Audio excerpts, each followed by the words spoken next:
Ito ang reading mo, Aquarius. Welcome back to our channel. Naway nasa mabuti kayong kalagayan while watching the channel. This is a general reading. Kayo nang bahalang magpalit-palit ng situation nyo sa reading ko.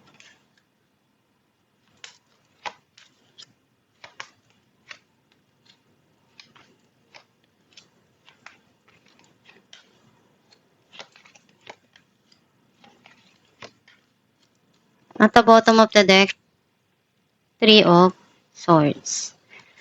I feel like yung nasa-sense ko na energy mo, andun yung mga bagay na nararamdaman mong sadness right now. Sobrang masakit pa yung mga nangyari sa nakaraan at hindi mo pa rin makalimutan. Ang mensahe ng card mo, nakikita ko na andun yung plano mo na simulan kung paano mo mapapaunlad yung kaperahan mo, yung career mo, or income. Andun yung may mga inaayos ka para sa kinabukasan mo. Some of you may parating dito na pagsasamahan ng grupo or team up, mag-uusap, magkakaayos para pagtulungan yung isang proyekto. Nakikita ko na may mga binabalikan kang memory sa nakaraan na naaalala mo palagi. Andun yung may mga gumugulo sa isipan mo right now. Na-stress ka doon sa mga nangyari sa nakaraan.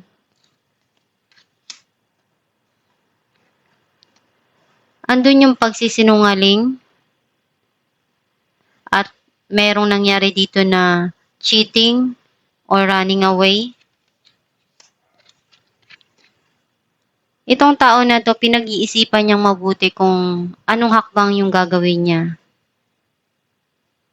Or pwedeng ikaw to na may mga bagay na dumarating sa buhay mo na nagkakaroon naman ng stability.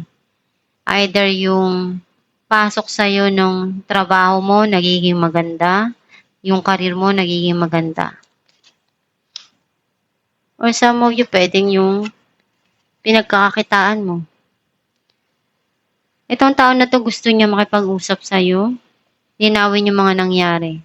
Or pwedeng ikaw na may mga gusto ka dito na sabihin kung ano yung mga nilalaman ng isipan mo.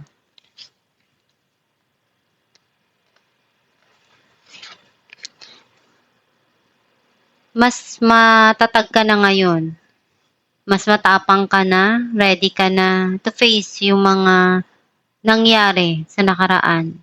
At to-overcome mo yung mga pagsubok na yan. Clarify natin ang Page of Pentacles.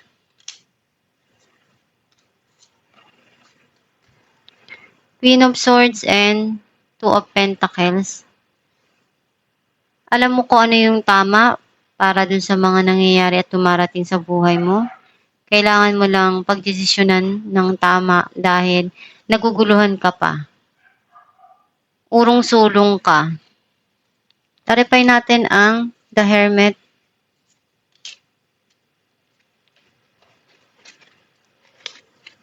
The Tower and King of Pentacles. Nagkaroon ng end dun sa situation, naghiwalay. And may papasok dito na new beginning. Which is magpo-focus ka sa career mo, sa pagkakitaan mo, sa pera. Some of you may darating dito na tao na para sa'yo. Pwedeng itong tao na to is may pera, career-oriented na tao. Clarify natin ang Seven of Swords.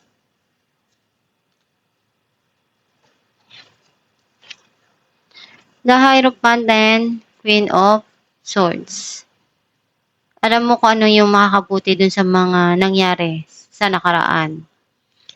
And may mga bagay ka dito na gusto mong gawin dahil alam mong iyon yung tama. Clarify natin ang Knight of Swords.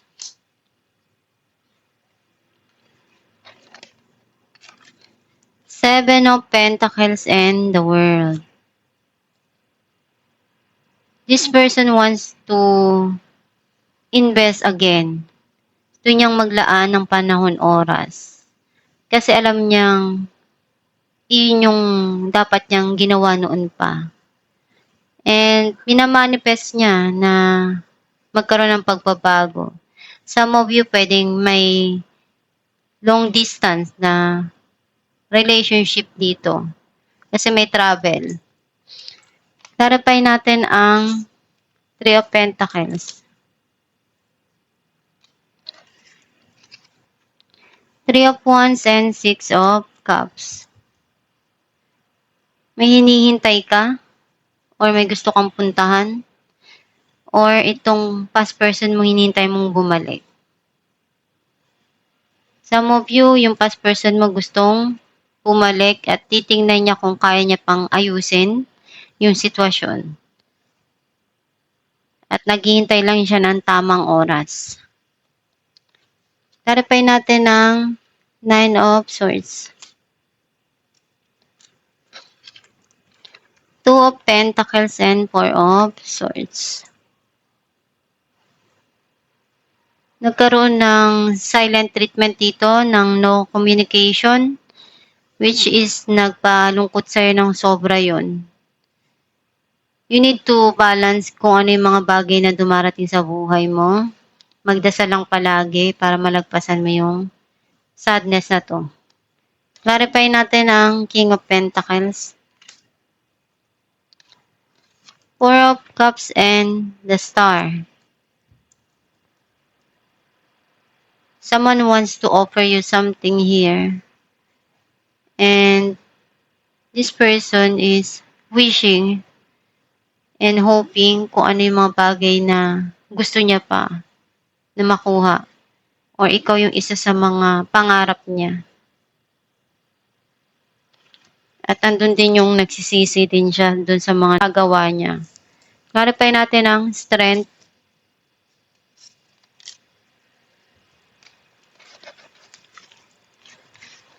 Five of Swords and Three of Swords. Sobrang iniyak mo to. At unti-unti mo naman na i-release yung pain na yun. Mas gusto mo ngayon na harapin kung ano yung meron. Kung ano yung mga bagay na dumarating sa buhay mo. At na-overcome mo yung pain na nangyari. Yung na-experience mong yun, yun yung nagbigay sa'yo ng lakas ng loob. Mas pinatibay ka nung mga naranasan mong yon. Kasi alam mo na may mga pagsubok talaga na binibigay para mas maging matatag ka, para sa susunod na may pagdadaanan ka na challenges, alam mo na i-handle, alam mo na pagdesisyonan. May mga gusto ka na ditong iwanan, kalimutan sa nakaraan na para sa'yo, iyon yung mas maganda na gawin. At handa ka na naharapin kung ano yung dumarating sa buhay mo. Alamin natin kung ano mensahe ng iyong gabay.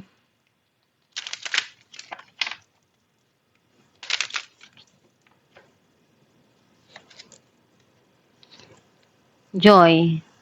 Joy is the highest energy of all.